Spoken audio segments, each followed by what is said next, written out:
为着要找出南岛语组伫海上潜耍的分者，台东县南岛社区大学发展协会打造阿美族传统的竹排仔帆船，打算要往回绿岛。去年因为天气无好失败，今年是靠盖好船的帮助才顺利完成。即阵是要打算要等透南风的时阵，再来挑战一届。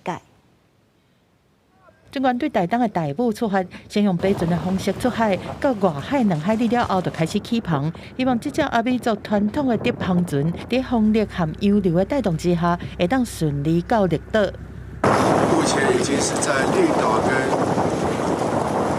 台湾这个中间的海域的深水区，现在风跟浪相对的大一点。这只阿美族传统的竹帆船，多利沙拉亚赛号，伊的帆是用破长的泥皮做的，规只船拢是伫基佬的指导之下，用传统的工法去做，要挑战下过黑潮，对台湾本岛航行过去绿岛才阁转来，用这来找南岛语族海上潜耍的脚步，嘛会当验证咱的成人捌做这竹帆船来航海潜耍。即伊成功对台东的大武渔港去到绿岛，过灯港嘛顺利对绿岛倒转来。转往我们西边往台湾本岛这个方向转得不够快，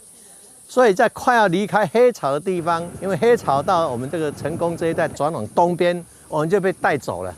好，那就只好用拖到成功港。这摆航程中嘛是阁需要盖好船来倒拖，团队打算来小可调整帆船的构造了后，今年热天吹南风的时阵，阁一摆来挑战，希望后一摆航程完全靠风力、海流和人力爬船就会当到。记者综合报道。